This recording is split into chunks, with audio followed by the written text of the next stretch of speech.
ये सवाल CHSL mains में पूछा था, जिसको मैं मौखिक कर सकता हूं।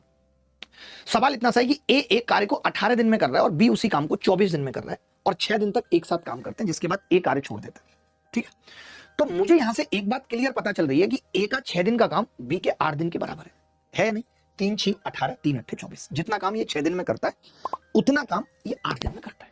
तो मैंने कहा कि इन दोनों ने 6 दिन तक किया था, तो मैंने ए से नहीं कराया 6 दिन तक, इसी से करा लिया, तो 8 दिन तक इसने कर लिया।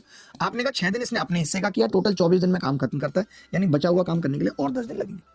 जब आप इस तरीके से सवाल करते हो तो एक तो गलतियां होना खत्म हो जाती है, और दूसरी बात है कि आपका दिमाग नहीं थकता। मैं बार बार एक चीज आपको समझा रहा हूं कि जब तक आप ओरल सवाल करना नहीं सीखेंगे तब तक ऐसा हो ही नहीं सकता।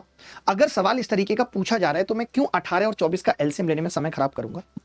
वो 6 दिन जानबूझ के दिया है कि ये 6 दिन इसके 8 दिन के बराबर है, तो 8 6 14 10 उसको अलग से करना पड़ेगा। मैंने पूरा काम बी से करा लिया। मैडम आज आप जाओगी नहीं, बैठ जाओ, सिट डाउन, अभी 2 मिनट में कॉल लगा देंगे सीधे जीजा जी को, देखती रह जाएंगी सालियां उनकी।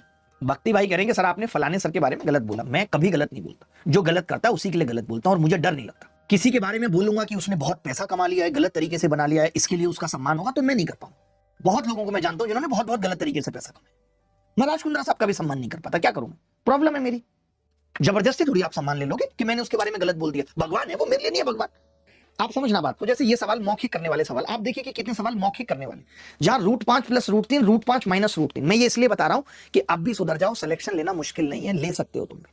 आप कहोगे जी a + b a - b है, a² - b², 5 - 3 2 हो जाएगा। पेन उठाने की भी जरूरत नहीं थी। इतने सारे सवाल हैं, एक नहीं, मैं सिर्फ उन सवालों की बात करता हूं। जैसे यही एक ओरल सवाल था।